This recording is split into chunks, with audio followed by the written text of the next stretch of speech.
There is still a lingering anger and confusion about the fact that the Trump administration, many of whose leading officials came in power promising to release the Epstein files, insisting that what lies in those files are the key to deciphering globalist corruption and predatory schemes on the highest levels of power in the West, have instead decided to largely conceal those files. And at the same time, we now have a obviously related scandal, one that is much more concrete and much more specific, but one that raises a lot of the same issues, which is that a group of 8 people was arrested in Las Vegas earlier this week on charges of trying to lure underage children to have sex with them.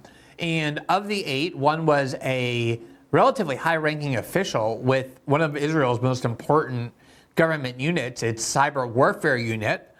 And he is no longer in the United States, despite having been charged with this crime. Instead, he simply was allowed to waltz onto a plane and go back to Israel with absolutely no leverage to bring him back to the United States to face the charges that were lodged against him as the result of the police. So here's a story from the local Fox 5 Las Vegas affiliate on August 15th. 8 people arrested in Las Vegas area, child sex sting. An undercover operation targeting child sex predators in the Las Vegas Valley over 2 weeks resulted in the arrest of 8 individuals, according to a release from the Las Vegas Metropolitan Police Department. The individuals arrested are, and there you see the names of the individuals, and the person who is the person of interest in this particular case is Tom Artyom Alexandrovich, a 38-year-old Israeli citizen.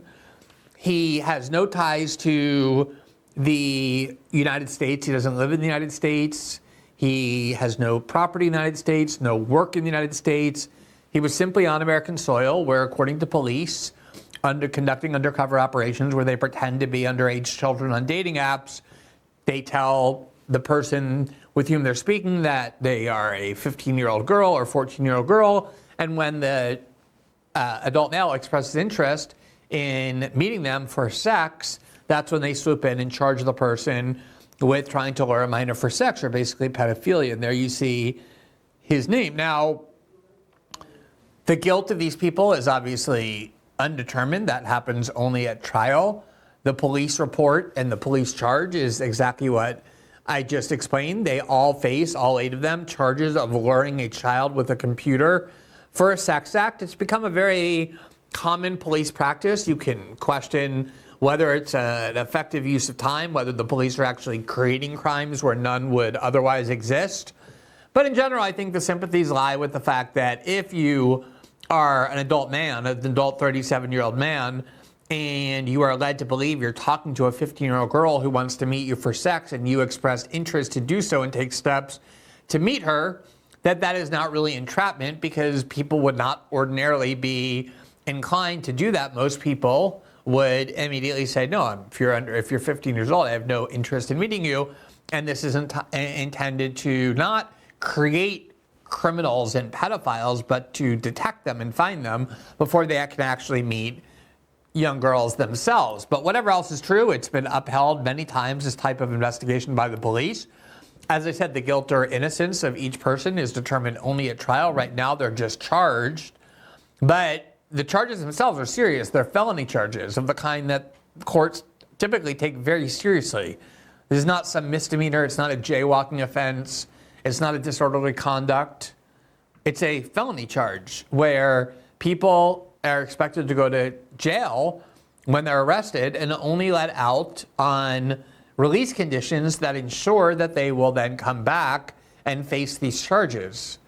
And that depends, those conditions, on each individual person, how much they can pay. I mean, obviously a bond of $50,000 for a person who's financially struggling, where they have to put up their parents' house, say, or as collateral, is much, much different than, say, for a multimillionaire for whom $50,000 bond would be essentially nothing. They would be happy not to face those charges. So each case is supposed to be determined individually on what is required to ensure their return.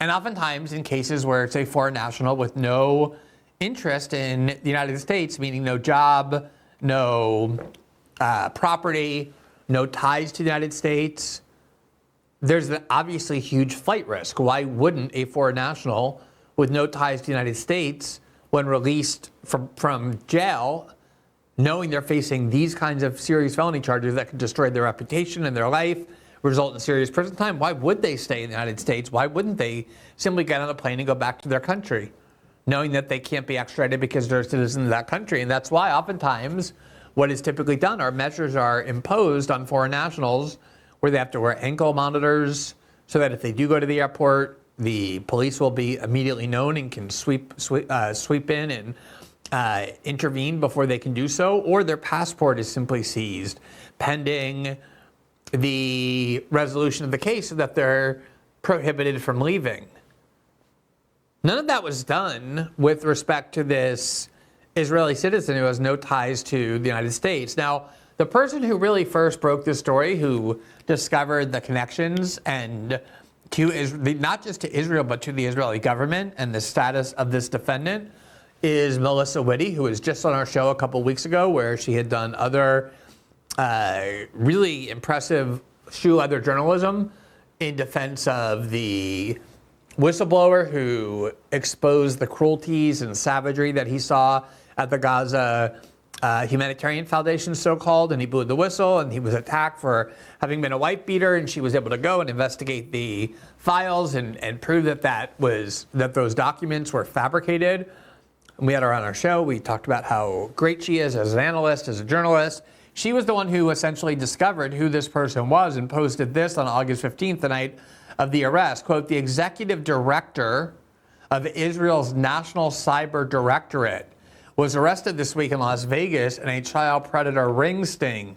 The guy works directly under Netanyahu, so of course he was allowed to go back to Israel." And he's not just some low-level bureaucrat in the Israeli government. He's not just someone who works as a human resources person in the equivalent of the Commerce Department, or as a paper shuffler in their housing ministry. This is somebody very high up in their National Cyber Directorate, part of the Israeli intelligence unit that reports directly to Netanyahu's office. Here is his LinkedIn, which she found, and there you see his name, Tom Alexandrovich, and his title there is listed as Executive Director of the Israeli National Cyber Directorate. In the building of national cybersecurity, he works on AI for defense and threat intelligence. He also says he's an aviation security and a public speaker. And there you see as well, he has as his official listing the Israeli National Cyber Directorate. So this is a person who inside the Israeli government is of value and importance to them. And a lot of evidence that has emerged since shows that he actually is a person of a great deal of influence when it comes to their cyber warfare operations, meaning he oversees hacking and intrusions and data collection. And this is the person who, according to the Nevada police, Las Vegas police, was online on an app, led to believe that he was talking to a 15-year-old girl who he then tried to lure to have sex with him.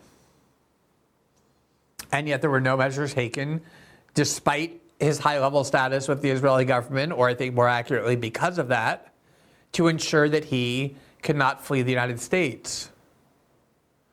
Now, once this all started breaking, and there was obviously questions about how could it possibly be the case that he was simply allowed to waltz back to Israel, to just get on a plane, and even if he says he's coming back, there's no leverage whatsoever that anyone can exercise to make him come back. And if you just think about it, it would mean that somebody could just come to the United States, commit a serious felony, like trying to lure a child to have sex with you, and as long as the court just doesn't impose on you any restrictions as part of your release from prison, your bail release, then you could just get on a plane and go back home as if nothing ever happened and not face any consequences. People could just come to the United States from other countries, commit crimes, and that's why it's so common as bail conditions for a person in this position to have measures imposed like seizure of passport or wearing an ankle monitor that are designed to ensure that can't happen. And yet none of that was done. It was almost done purposely to ensure that he could just get right onto a plane and go back to Israel. Especially since, as we're about to show you, the FBI came and talked to him, and he made very clear what he does with the Israeli government and the fact that he intended to go back to Israel, to get on a plane and go back to Israel, and he was permitted to do so, despite these charges. Ynet News, which is an Israeli Hebrew newspaper, published this article after these controversies started emerging about who exactly arranged for all of this to happen. And the headline was "The Vegas Entanglement and the Document That Revealed Tough Questions. The Senior Cyber Official and the Suspicion of Pedophilia." Quote, "The Prime Minister's Office and the National Cyber Directorate claimed he was not arrested, but official documents show otherwise. A Ynet investigation reveals that Tom Alexandrovich, a senior division head in Israel's National Cyber Directorate, who was questioned in the United States on suspicions of online pedophilia, was in fact arrested and later released on bail. The documents indicated Alexandrovich is suspected of luring a mentally impaired child using computer technology into sexual relations. According to a statement by the Las Vegas police, Alexandrovich was arrested along with 7 other individuals as part of a large-scale operation against online pedophiles. These details contradict the official statements of the Prime Minister's Office and the Cyber Directorate, which had asserted that, quote, the employee was not arrested and returned to Israel as scheduled.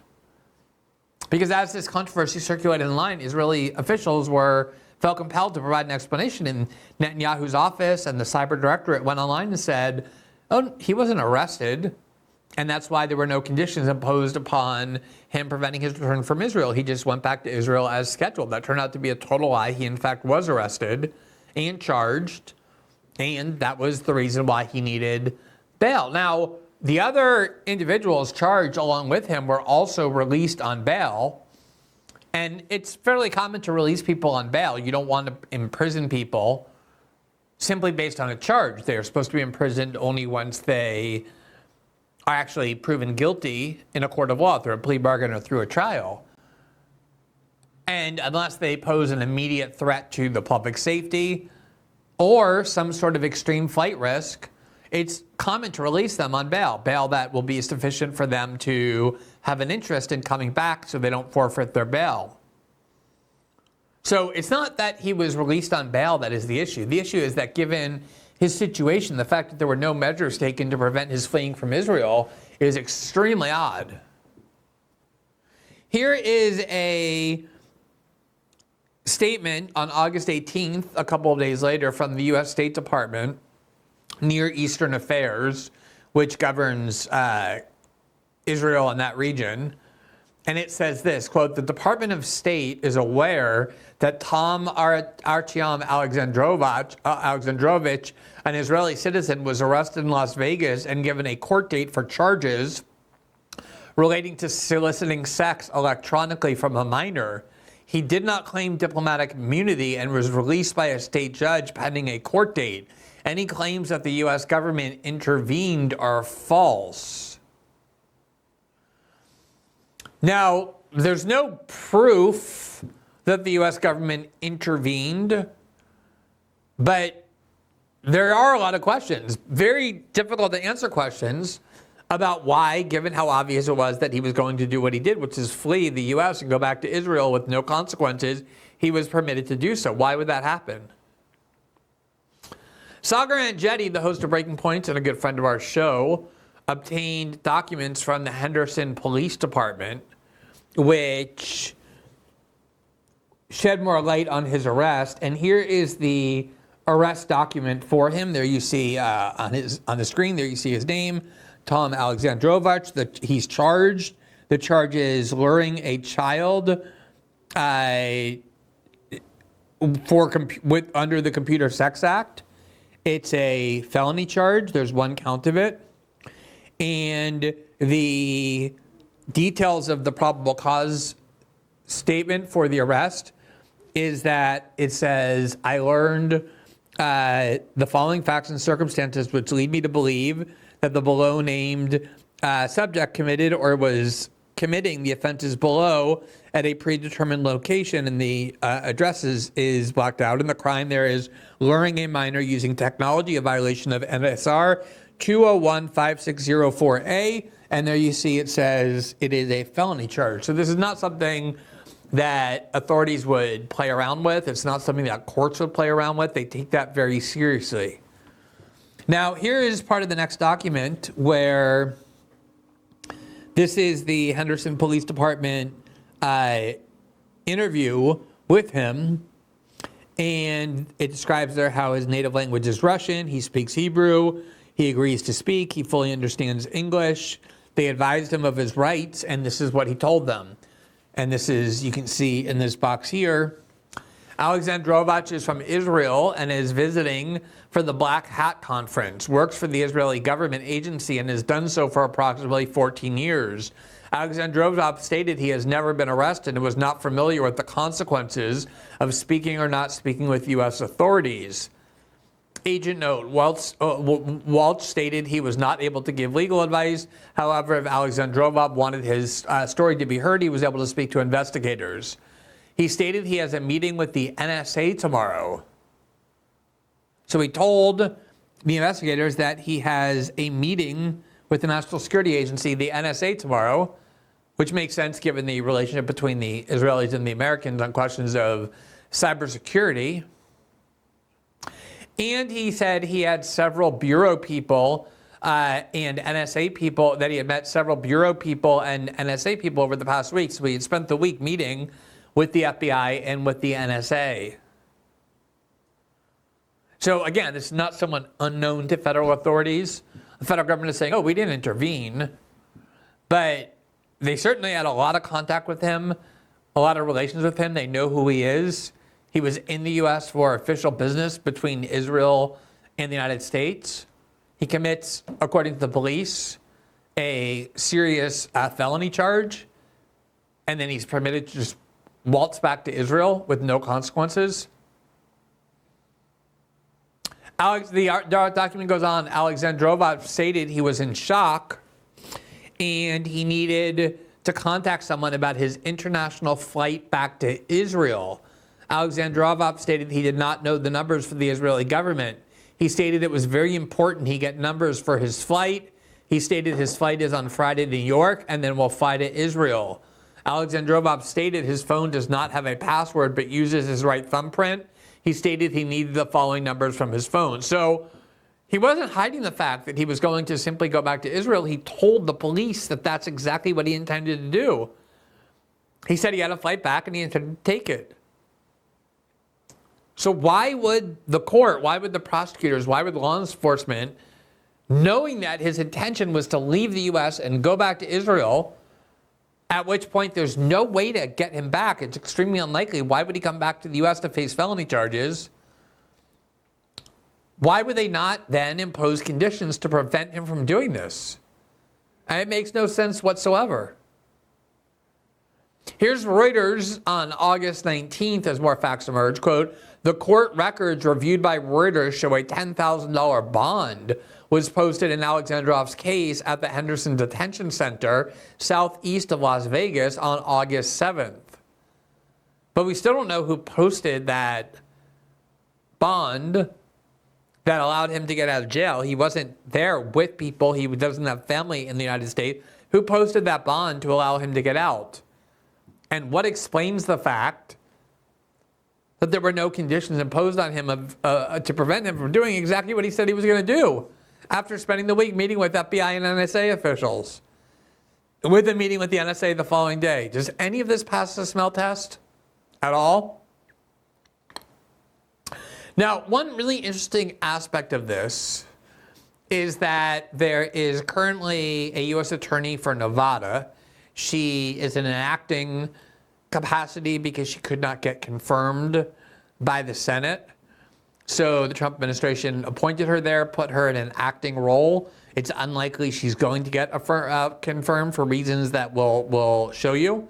But the reason why she got appointed by Trump to serve as U.S. Attorney for Nevada, and these were not federal charges, these were state charges, so I'm not suggesting that she directly decided or helped decide on these bail conditions, but it's hard to believe, given the role of the FBI and the NSA and all of this, that they didn't have some contact with her office, with the U.S. Attorney's Office for Nevada.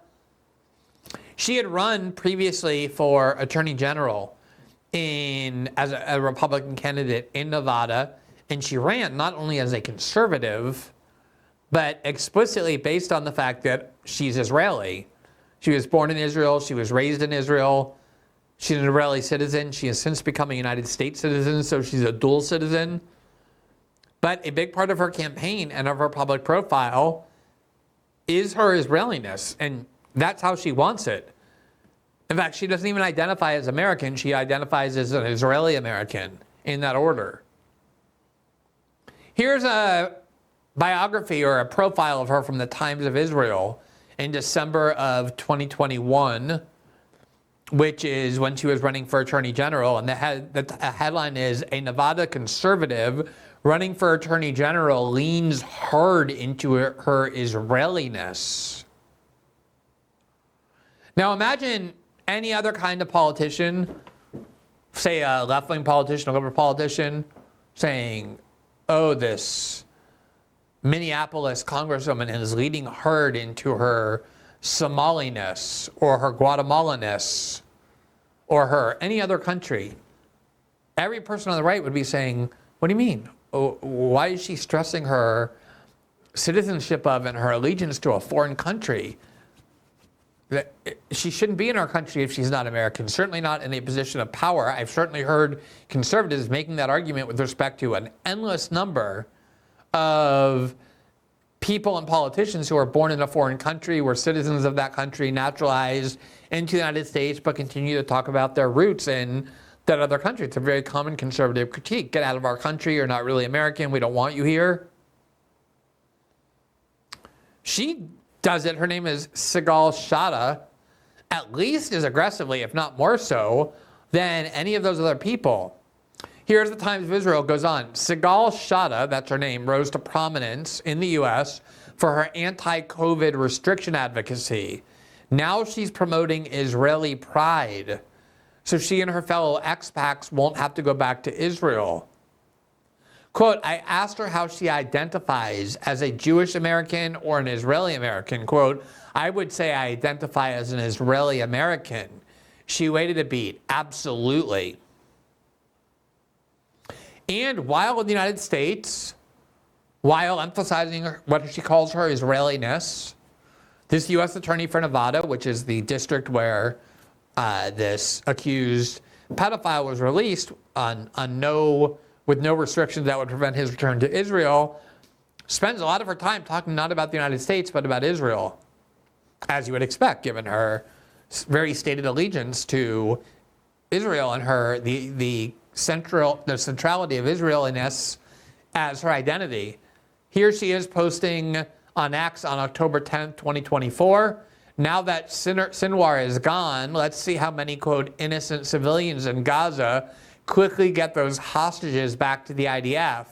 It's about protecting those innocent civilians who have been, quote, forced into holding kidnapped hostages in their home. In January of this year, Sigal Shada, tweeted this, quote, there are no innocent civilians in Gaza. Which, A, is a definitively genocidal sentiment that every single person in Gaza is guilty, babies, old ladies, whoever the IDF wants to kill in Gaza, they're automatically killing a terrorist or someone who's guilty because there is no such thing as an innocent Gazan. Of the 2.2 million people who live there, half of whom are children, they're all guilty. So presumably you can just wipe them all out, which is basically what's being done. But here you see her allegiance to Israel, which she is very explicit about. She spends her time talking about Israel, like so many of our politicians. Here's another tweet from February of 2025. No statehood ever for these animals. Netanyahu needs to start acting like Churchill instead of a Chamberlain and wipe Gaza off the map. So these are animals. They don't deserve statehood. Not Hamas, Gaza. And she should, and Netanyahu, she says, should wipe Gaza off the map. This is a genocidal maniac. But not even one advocating genocide on behalf of the U.S. government, but on the behalf of the foreign government, to which quite explicitly she still maintains loyalty. Even though she was appointed to her position by a president and a movement that calls itself America First. Is there anything America First about this woman? She's the living, breathing antithesis of what the America First ethos is supposed to be. Not only is she a genocidal maniac who's obsessed with a foreign country and not the United States, she is also a joke in Nevada, among the Nevada legal community. The Society for the Rule of Law in July of this year has this title: more than 100 judges say U.S. Attorney appointee Sigal Chattah is unfit for her office.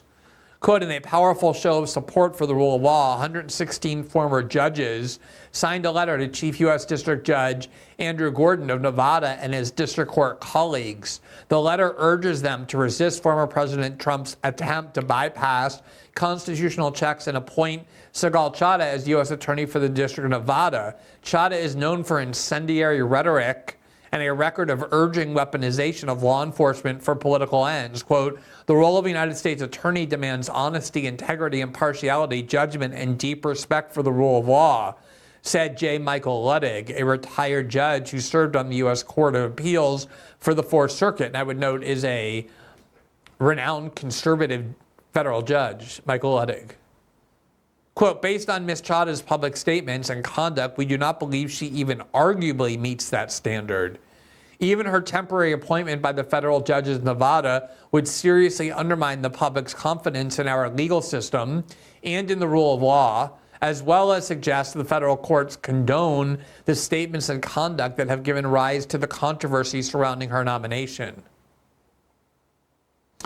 Now, it is interesting, just today, President Trump has tried to do the same thing with Alina Habab, or his very controversial former personal lawyer, who he tried to appoint as U.S. Attorney to to New Jersey over huge amounts of opposition by the New Jersey legal community, and couldn't get her confirmed through the standard channels. So he named her acting U.S. Attorney, and after that time period that she had elapsed, the Trump administration continued to argue that she was still the legitimate U.S. Attorney, and a federal judge today argued that she has no legitimacy, that her term has expired. She has no authority to act as U.S. Attorney for New Jersey rather. And it seems quite clear that this will happen as well to this judge in Nevada. Thanks for watching this clip from System Update, our live show that airs every Monday through Friday at 7 p.m. Eastern, exclusively on Rumble. You can catch the full nightly shows live or view the backlog of episodes for free on our Rumble page. You can also find full episodes the morning after they air across all major podcasting platforms, including Spotify and Apple. All the information you need is linked below. We hope to see you there.